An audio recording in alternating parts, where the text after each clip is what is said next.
마가복음 15장 21에서 27절 말씀을 통해서 하나님은 사랑이시라 제목으로 하나님 말씀 함께 나누겠습니다. 유대인의 최대 축일인 6월절에 죄수 한 사람을 놓아주는 전례가 있었다고 그러죠. 그래서 바라바라는 사람하고 예수님하고 이제 사람들에게 물었죠. 누구를 놓아주면 좋겠느냐? 민심이 누구를 향했습니까? 바라바를 놓아줘라. 근데 이 재판에 있었던 빌라도는 우리가 저번 주 말씀을 나누었지만 빌라도는 예수님이 죄가 없다는 사실을 알았죠.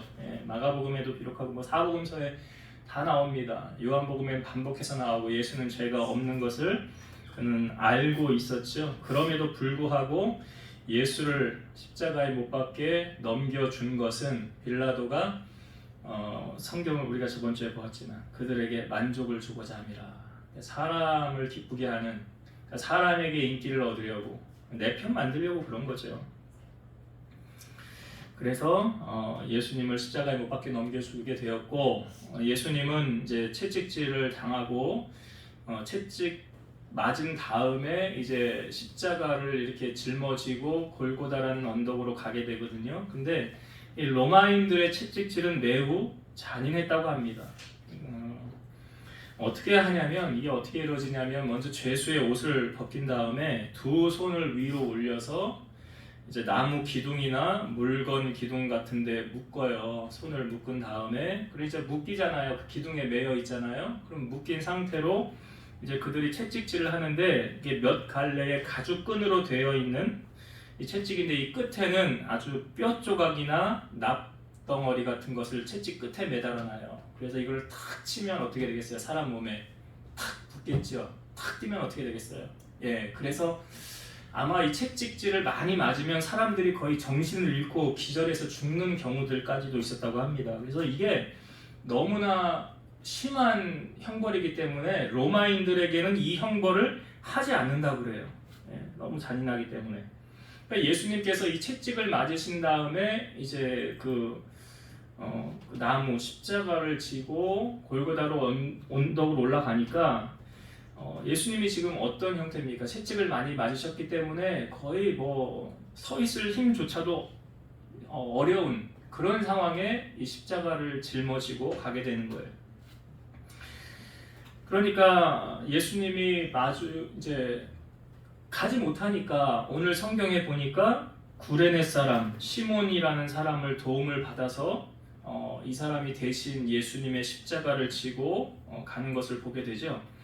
이 예수님이 지고 가는 십자가는 그 양팔에 그 못을 박을 수 있도록 이 가로로 되는 횡목인데, 이게 무게가 한 20kg 정도 된다고 그래요. 그러니까 일반 성인이 그냥 멀쩡한 상태로 간다면 한 20kg 정도 지고 갈 수 있는데, 예수님이 이렇게 하지 못하는 이유는 그냥 채찍을 너무 많이 맞고 고난을 당하였기 때문에, 그리고 그 전날 밤 밤새도록 예수님이 신문을 당하고 인격적 모독을 당하고 심한 매질과 이제 그 고난을 당했기 때문에 예수님 더 이상 짊어지고 가지 못하니까 로마 병사들이 이제 여기 오늘 본문에 나오는 구레네 사람 시몬을 억지로 데려다가 이 사람이 이제 예수님의 십자가를 이제 짊어지고 가게 한 거죠.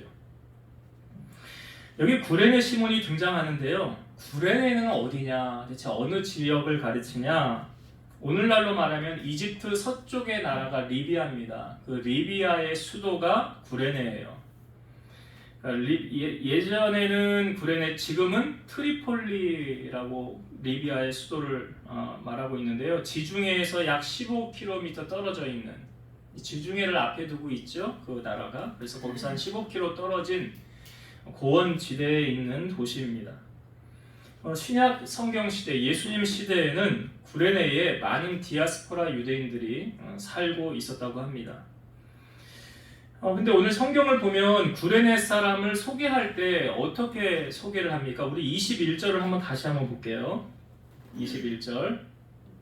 마침 알렉산더와 루포의 아버지인 구레네 사람 시몬이 시골로부터 와서 지나가는데 그들이 그를 억지로 같이 가게 하여 예수의 십자가를 지우고.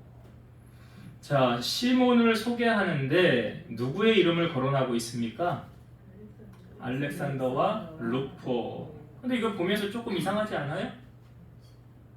조금 이상한 부분은 못 느끼셨어요? 자, 예수님의 제자였던 베드로를 소개할 때는 어떻게 불렀어요? 요한의 아들 시몬아, 바요나 시몬아 이렇게 하죠. 그러니까 베드로 시몬을 소개할 때 누구의 이름을 거론해요? 아버지, 그렇죠. 그러면 구레네 사람 시몬을 얘기할 때 만약에 이 사람을 소개하려면 사실은 누구 이름을 거론해야 돼요? 아버지 이름을 거론해야지. 그런데 아버지 이름을 거론하지 않고 누구 이름을 거론하고 있어요 지금? 아들의 이름이 등장하고 있어요. 알렉산더와 루포가 이 구레네 사람의 시몬의 아들이거든요. 굳이 아버지 이름을 넣지 않고 아들의 이름을 넣은 이유가 뭘까? 왜 여기서 강조를 두고 있는 거거든요. 왜 아들의 이름을 넣었을까? 자, 로마서 16장 13절의 말씀을 제가 볼게요.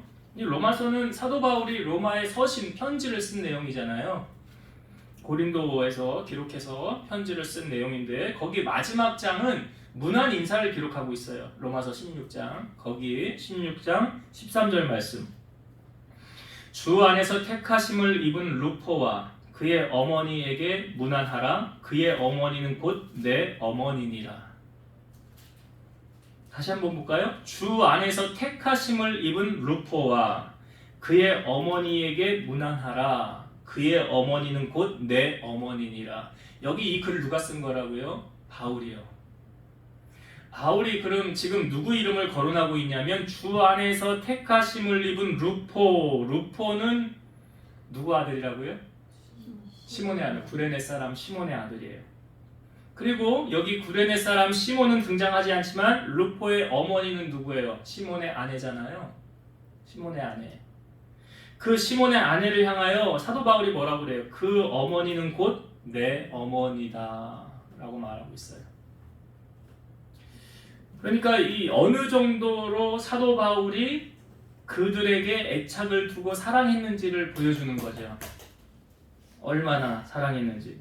내 어머니라고 할 정도로 여기 루포의 어머니, 이 구레네 사람 시몬의 아내를 그 정도로 사랑했다는 거잖아요. 내 엄마일 정도로 사랑했다는 거잖아요. 그래서 여기 루포라는 이름을 여기 기록해 놓은 거예요. 21절 알렉산더와 루포의 아버지 구레네 사람 시몬. 구레네 시몬을 소개할 때 보통은 아버지 이름을 넣는데 아버지 이름을 넣지 않고 아들의 이름을 넣은 이유는 이제 뭘 말하고 있습니까? 구레네 사람 시몬 이후로부터 이들의 인생이 어떻게 바뀌어졌다는 거예요? 예수를 위해서 헌신한 인생으로 바뀌어졌다는 거잖아요. 그런데 여기 보세요. 제가 로마서 16장 13절 이 앞부분에 주 안에서 택하심을 입은 루포라고 말하고 있어요. 택하심을 받았다. 이게 누가 택한 걸까요? 하나님 택한 거죠. 자, 그러면 예수님이 십자가를 지금 지고 갈 때 더 이상 못 가니까 오늘 말씀해 보니까 구레네 사람 시몬이 착출이 된 거예요. 쉽게 말해서 지나가는 길에 너 일로 와 해서 잡힌 거예요. 너 일로 와. 네가 와서 대신 이 예수가 가는 십자가 이거 네가 대신 메고 가 하게 된 거예요. 자, 이 구레네 사람 시몬이 십자가를 지고 간 게 우연히 지고 간 것 같지만 여러분 우리의 삶에 우연이 있습니까? 없습니까? 없어요. 우연이란 건 없습니다. 그러면 이 말씀을 우리가 해석을 할 때 누가 택하신 거예요? 하나님이 택하신 거죠. 하나님이 부르신 거죠. 그러니까 이 사건은 시몬의 집안이 이제 모두 다 예수님을 믿게 되는 계기가 되어졌다는 거죠. 이 사건으로 말미암아. 그러니까 전혀 준비되어지지 않은 자에게 주시는 하나님의 불가항력적인 은총이 여기에 임한 거예요. 그러니까 시몬이 뭐 지금 여기 보니까 시골에서 아마 성 외곽에서 도시로 일을 보려고 들어가는 길이었다. 뭐 이렇게 추측들을 해요. 해석하기를 학자들이. 그러니까 그리고 들어가는 길에 갑자기 그냥 이런 일이 벌어진 거 아닙니까? 이게 하나님이 은혜를 부어주시려고 그냥 불가항력, 제가 그런 분들도 봤거든요. 교회를 얼마 안 다녔대요. 근데 하나님 은혜를 주시니까 그냥 얼마 다니지 않은 사람이 막 방언을 하고 막 그런 은혜, 성령의 은혜를 체험한 이게 뭐냐면 그냥 하나님이 그냥 주시는 은혜. 이게 뭐냐 불가항력적인 은혜예요. 여러분 그런 의미에서 보면 오늘 우리가 이 자리에 앉아서 하나님을 예배할 때 하나님이 우리를 불러주지 않았더라면 우리가 이 자리에 있겠습니까? 지금 이 구레네 사람 시몬의 입장에서는 참으로 불행한 사건을 겪었다라고 사람들은 볼 거예요. 왜 그러냐면 지금 6월절 기간이거든요. 그러면 유대인들은 6월절에 일도 하지 않잖아요. 하면 범죄시 여기잖아요. 근데 피가 묻은 십자가를 지금 지고 이렇게 가게 되니 사람들의 시각에 보기에는 얼마나 큰 불행을 지금 그 사람이 겪고 있다고 생각하겠어요. 그런데 그 불행이 예수님의 입장에서 보면 그 불행이 축복으로 바뀌어지더라는 거죠. 예수님의 최후의 순간 가장 가까이에서 바라보며 최후를 지켜보며 예수님에 대한 참 신앙을 갖게 된 것은 그의 일평생 잊지 못할 가장 큰 축복으로 다가왔다는 사실이죠. 사람들이 보기에는 저주라고 말할지 모르지만 하나님의 시각에서 보면 이 사건은 구레네 시몬에게는 일생일대의 가장 큰 축복을 지금 그가 누리고 있는 거예요. 말씀을 준비하면서 이런 생각이 들었어요. 우리가 주의 일을 함에 있어서도 봉사를 함에 있어서 섬김을 함에 있어서도 자의로 하든 억지로 하든 아무튼 그것은 하나님의 일이기 때문에 영광이 된다는 사실이죠. 여러분 봉사는 마음이 우러나와야 하는 거 아닙니까? 우리 송은미 집사님이 가끔 예배를 빠져서 반주를 못할 때 제가 기타 치면서 반주하는데 얼마나 힘든지 몰라요. 집사님은 빠질 때마다 그걸 좀 기억을 하셔야 돼요. 아무튼 그런데 때로는 그런 생각이 들어요. 우리 집사님이 감기 걸려 힘들 때도 있고 몸살이 걸릴 때도 있을 것이고 집에 약속이 있을 때도 있을 건데 그런 거 다 무시하고 여기 앉아서 이거 한다는 게 이게 때로는 내가 마음에 우러나와서 하고 싶을 때도 있지만 억지로 마지 못해서 내가 사명으로 맡았으니까 해야 할 때도 있지 않을까. 기쁨으로 하면 물론 좋죠. 근데 하나님은 내가 기쁨으로 하든 어떻게 하든 오늘 구레네 시몬을 보면서 이런 생각이 들었어요. 억지로 하든 자의로 하든 주의 일은 축복이다라는 거죠. 주의 일은 축복이에요. 세상의 일하고 비교할 수 없는 거잖아요. 그래서 제가 오늘 말씀을 보면서 제 안에 어떤 갈등이 있는데 뭐냐면 어떤 갈등이 있냐면 제가 여러분들에게 여러분 봉사하세요, 섬기세요, 와서 교회 청소 좀 하세요, 교회 식당 봉사 좀 하세요 이런 말 안 하잖아요. 잘 그죠? 제가 그렇게 합니까? 시킵니까 여러분? 안 시키죠. 잘 안 해요. 안 시키는데 오늘 말씀을 보면서 좀 시켜야 되나? 이런 권사님 이번 주에 와서 청소 좀 하시죠? 네? 이번 주에 식당 봉사 좀 하시죠? 이걸 말을 해야 되나? 이런 내 안에 갈등이 약간은 생기게 됐어요. 왜냐하면 오늘 구레네 사람 시몬이 사람들은 다 그를 재수없네, 잘못 걸렸네 라고 말하는데 하나님의 입장에서 보니까 그것이 축복이더라. 그것이 하나님의 은혜가 임하는 계기가 되었더라. 이 사건 이후로 구레네 사람의 집안은 어떻게 됐을 거예요? 전심으로 예수를 믿는 그 가정이 된 거예요. 그러니까 사도 바울이 로마서를 쓰면서 이 루포의 이야기를 하고 그 어머니 이야기를 하는 거예요.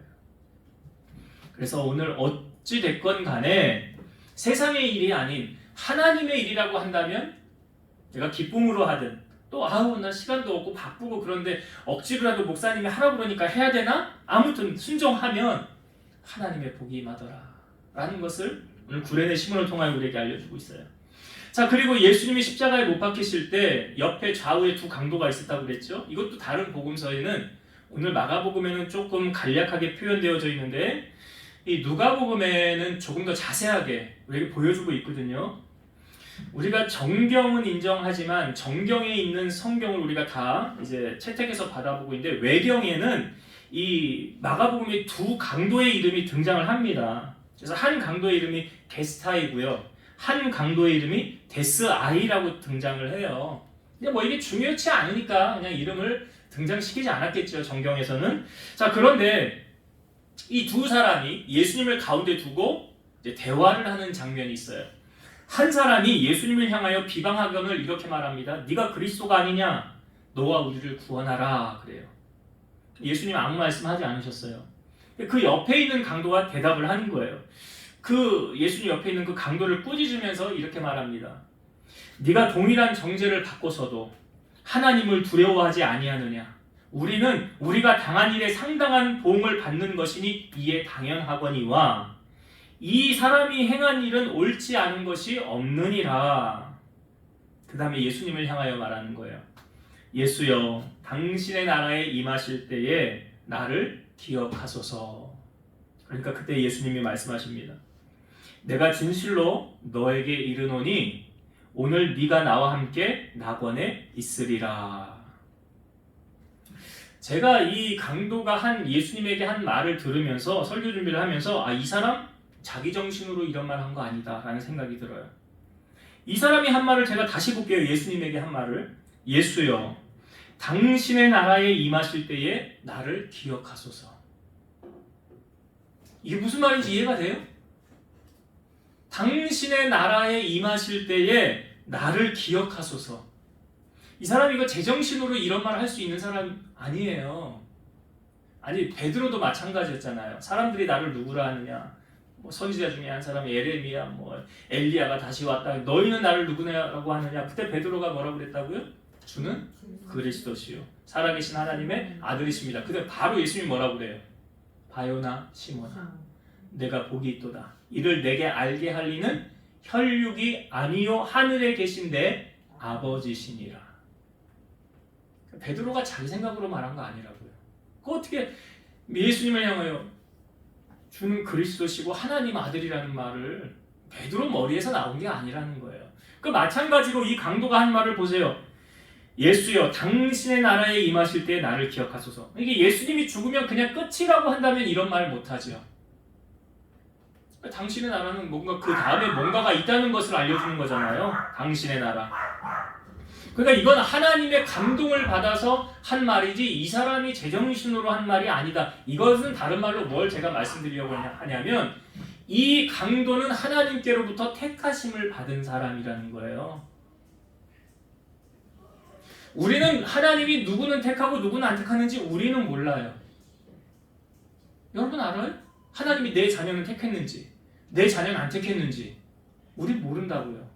그러니까 이 두 강도를 보면서 이건 막연, 이거 딱 보이잖아. 이 사람은 하나님이 안 택했구나. 그런데 이 사람이 하는 말 들어보니까 하나님이 이 사람은 택한 사람이구나. 택했기 때문에 하나님께서 이 사람은 구원해 주신 거구나. 그러니까 예수님이 네가 나와 함께 낙원에 있으리라, 천국에 있으리라 이 말이잖아요. 저는 이 사람을 보면서 마지막 구원의 기회를 잘 선용함으로 이 사람이 구원에 이르렀다. 참 행운하다라는 생각이 들긴 해요. 우리가 신앙생활하는 목적이 뭐죠? 천국 가려고 하는 거잖아요. 뭐 그 다음에 이 땅에서 하나님이 주시는 은혜와 복을 누리는 거고 가장 첫 번째 목적은 천국 가기 위함 아닙니까? 자, 여러분이 만약 언제까지 살지 알 사람 있어요? 아는 사람 있어요? 나는 우리 권사님이 60대 그랬나? 한 10년만 더 살았으면 좋겠다고 그랬나? 점점 늘어나요? 점점 늘어나요. 네, 점점 늘어나요. 그래요. 아무튼 우리가 언제까지 살지 아무도 모르잖아요. 그건 아무도 모르는 사실이에요. 내일 어떤 일이 일어날지. 이런 생각이 들었어요. 만약에 내가 언제까지 사는 것을 안다면 내가 세상에서 하고 싶은 거 마음대로 다 하고 살아요. 다 하고 산다고 다. 그리고 나서 주님이 만약에 내일 오신다 그러면 그 전날 회개하면 돼. 그 전날 회개하면 되지. 하나님 나 잘못했어요. 나 지나간 거 다 용서해 주세요. 그리고 나 이제 주님 뜻대로 살게요. 그리고 내일 주님 오시면 이 사람은 천국 갈 거 아니에요. 그래도 강도처럼. 그렇지 않아요? 맞잖아요. 사도 바울이 뭐라 그래요? 부활이 없으면 우리가 이 땅에 사는 사람 가운데 가장 불행한 사람이라고 그러잖아요. 이 땅의 삶이 전부라고 한다면 그럼 우리가 왜 세상 사람들이 하는 거 우리는 왜 하지 말라는 법이 없잖아요. 우리도 다 똑같이 그냥 그렇게 살지요. 그런데 왜 우리는 절제하고 왜 세상 사람들하고 다르게 삽니까? 하나님의 나라 천국에 가기 위해서 그러는 거잖아요. 자, 그리고 또 한 가지, 만약 주님이 언제 오시는지 아는 사람 아무도 없죠.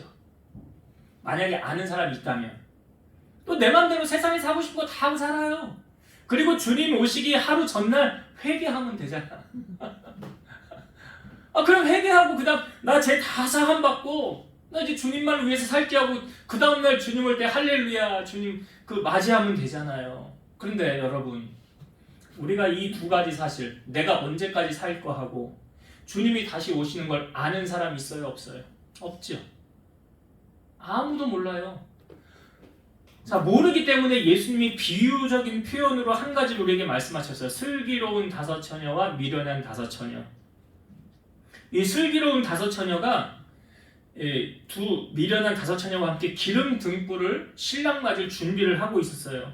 근데 이제 등불이 꺼져가니까 기름이 얼마 없으니까 미련한 다섯 처녀가 슬기로운 다섯 처녀 기름 있는 걸 보고 우리에게 좀 나눠달라, 우리 좀 나눠서 같이 쓰자. 그러니까 이 슬기로운 다섯 처녀가 이렇게 말해요. 우리가 너희와 쓰기에 다 부족할까 하다 차라리 기름 파는 자들에게 가서 너희 쓸 것을 사와라. 그래서 미련한 다섯 처녀가 기름을 사러 간 사이에 신랑이 왔어요. 그래서 준비했던 자들은 신랑과 함께 혼인잔치에 들어가고 문을 닫히게 되었어요. 그리고 그 남은 미련한 다섯 처녀들이 와서 주여 주여 우리에게 문을 열어주소서라고 말하니까 이렇게 말해요. 진실로 너희에게 이르노니 내가 너희를 알지 못하노라. 내가 너희를 모른다. 그 말씀의 결론이 이거예요. 그런즉 깨어있으라. 너희는 그날과 그때를 알지 못하느니라.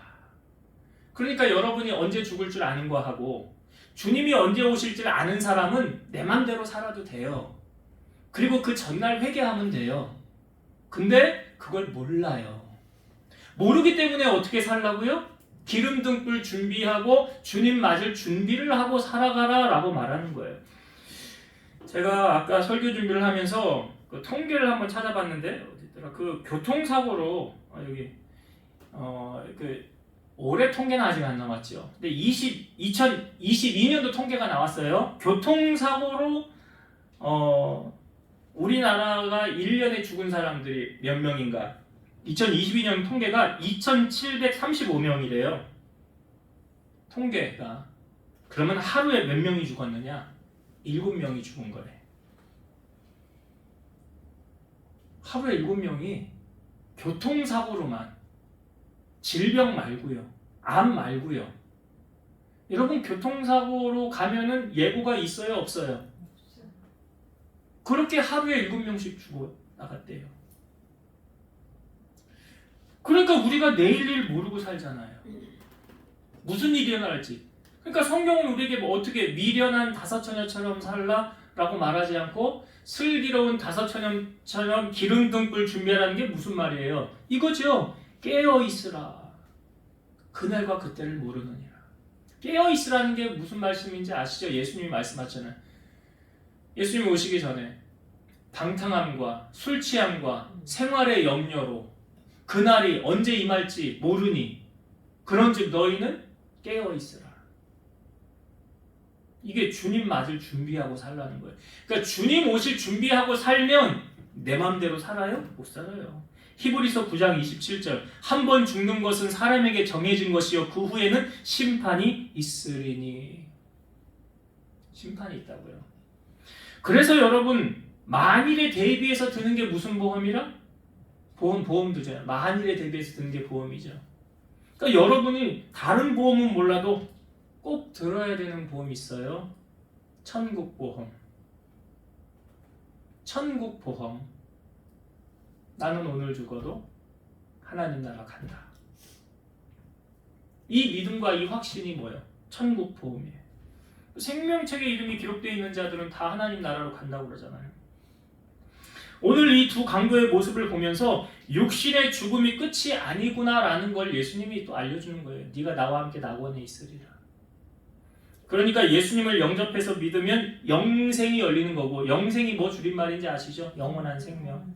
예, 영원한 생명. 예수님 믿지 않으면 영원한 사망. 부자와 나사로의 비유에서 보여주었잖아요.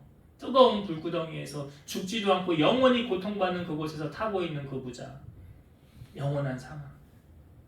그러니까 다른 건 몰라도 우리 육신을 위해서 뭐 노후 보장, 뭐 여러 보험 물론 들지 말라는 거 아니에요. 가장 중요한 보험 놓치지 마시라고요. 천국보험. 천국보험. 그래서 하나님 앞에 기도하시고, 내 자녀가 아직 천국보험 못 들은 것 같으면 어떻게 해서라도 주님 영접해서 같이 신앙생활해서 하나님 나라 가게 해야지.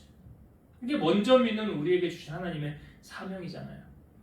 나중에 그 언제 주님 오실지 모르는 거고, 우리 인생이 어떻게 끝날지 모르는데 나중이라는 건 없는 거예요. 그래서 성경에 보라 지금은 은혜 받을 만한 때요, 보라 지금은 구원의 날이로다.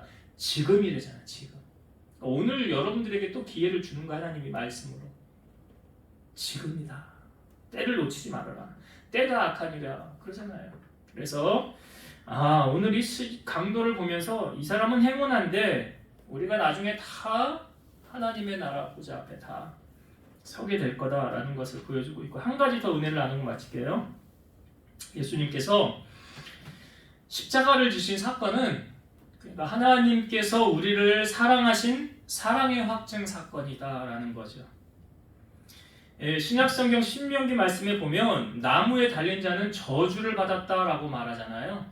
저주를 받았다. 그러니까 예수님이 지금 나무에 달려서 십자가에서 죽었어요. 그러면 유대인들의 머릿속에 인식은 어떤 인식이 있느냐? 저 사람 하나님께 저주받았구나. 저 사람은 하나님께 저주받은 사람이야. 무슨 저주를 받은 저 사람이 우리를 구원하기는, 그런 인식으로 바라본다는 거죠.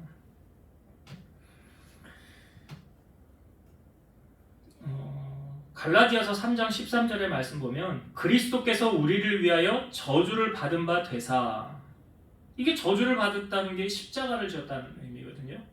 저주를 받은 바 되사 율법의 저주에서 우리를 속량하셨으니 기록된 바 나무에 달린 자마다 저주 아래에 있는 자라 하였습니다. 그러니까 여기 신명기 말씀, 나무에 달린 자는 저주를 받았는데 예수님이 왜 십자가에서 저주를 받았느냐? 우리를 뭐 하시기 위해?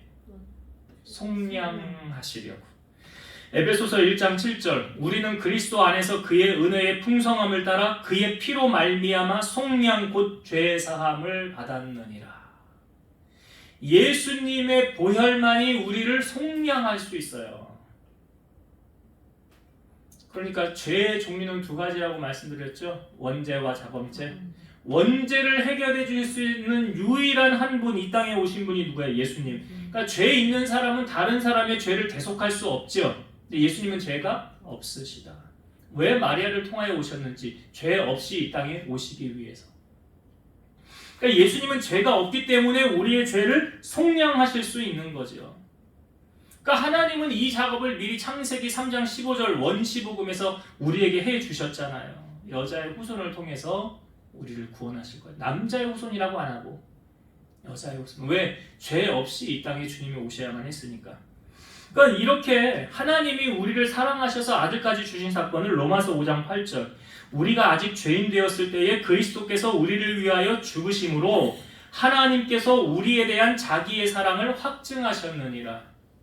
그러니까 역으로 말하면 하나님이 우리를 사랑했다라는 걸 무엇으로 확증할 수 있느냐? 자기 아들을 우리 위해서 죽게 하셨다는 거예요. 그래서 하나님은 사랑이시라라고 말씀하는 거예요. 왜 하나님이 사랑이시냐? 우리를 포기하지 아니하시고 우리를 죄에서 속량하기 위해서 자기에게 있는 독생자를 내어서 죽기까지 하셨으니, 죽음에 이르기까지 누가 자기 아들을 내어주겠습니까?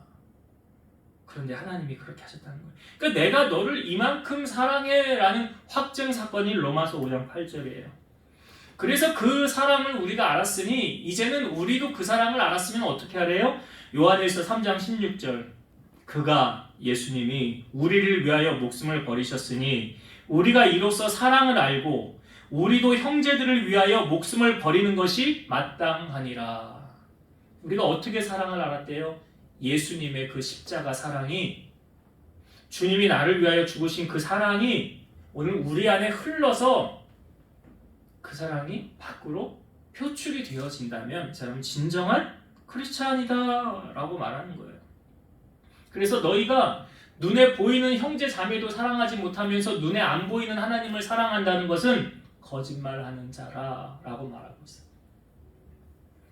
그래서 요한일서 3장 18절은 자녀들아 우리가 말과 혀로만 사랑하지 말고 행함과 진실함으로 하자. 그러니까 신앙은 액션이라고 그랬잖아요. 삶으로 보여주는 거라고 그랬잖아요. 그래서 요한복음 말씀에 보면 예수님 말씀하셨죠. 사람이 친구를 위하여 자기의 목숨을 버리면 이보다 더 큰 사랑이 없느니라. 그 사랑을 하나님이 우리에게 보여주셨고, 또한 예수님이 십자가에서 그 저주를 받으사 우리의 죄를 속량하기 위해서 그 고난을 당하신 것은 예수님의 그 사랑이 나를 위한 것이라는 것. 그 사랑이 우리 안에 있다면 그 사랑이 이제 흘러서 표출되어지고 나가야 된다는 사실이죠. 이제 말씀을 정리하고 마치겠습니다. 오늘 우리가 세 가지로 함께 은혜를 나눴어요. 예수님이 채찍을 맞으시고 너무 힘드셔서 십자가를 지고 골고다로 올라가지 못할 때 한 사람, 구레네 시몬이 와서 예수님의 십자가를 대신 지고 올라가게 되었더라. 이 사람은 자기가 자원한 거 아니었죠? 시골에서 올라와서 가다가 착출된 거예요. 근데 가만히 보니까 하나님의 선택하심이었더라. 여러분, 우리가 하나님이 여기 불러주지 않으면, 여기 삼가교회, 작은 교회, 여기 누가 아무나 함부로 뭐 이렇게 들어오겠습니까?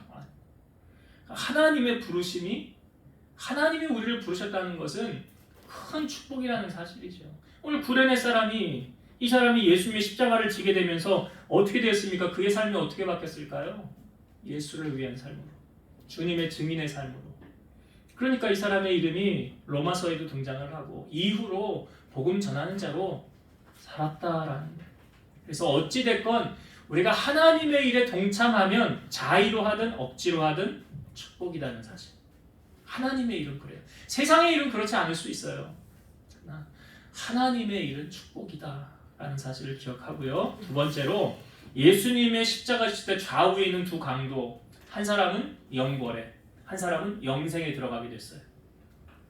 근데 이 영생을 받은 이 사람이 하는 말을 다시 한번 보면, 예수여 당신의 나라에 임하실 때 나를 기억하소서.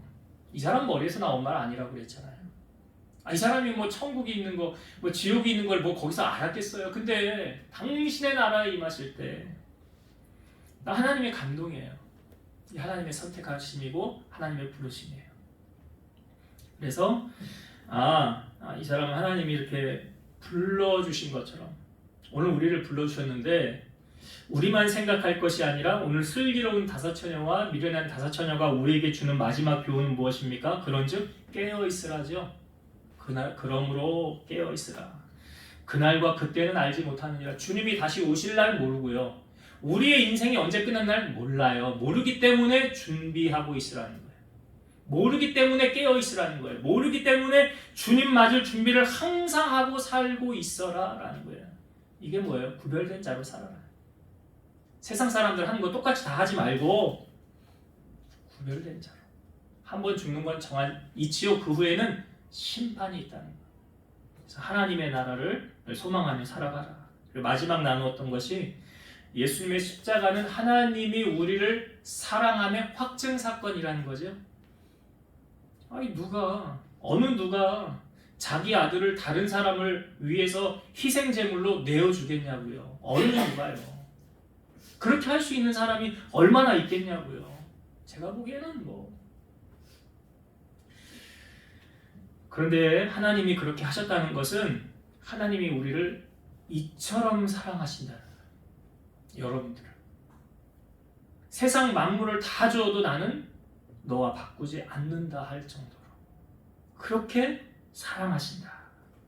우리가 하나님의 이 사랑을 알았으니 하나님의 이 사랑이 우리 안에 흘러서 우리 또한 그 사랑을 많은 자들에게 선포하고 전하는 여러분들의 삶이 되시기를 주의 이름으로 축원드립니다. 기도하시겠습니다.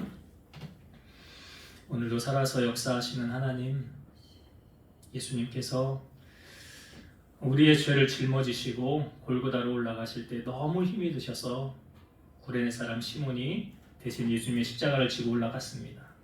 이 사람은 시골에서 왔다가 우연히 예수님의 십자가를 지게 되었지만 그것 또한 하나님의 부르심과 선택하심이었다는 것을 우리에게 알려주셨습니다.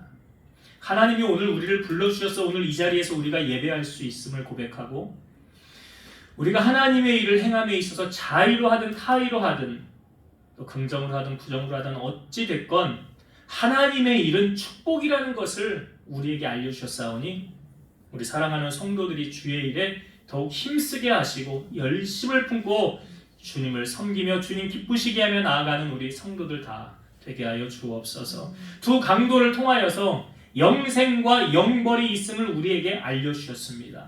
그래서 슬기로운 다섯 처녀는 주님 맞을 준비하고 깨어 있었습니다.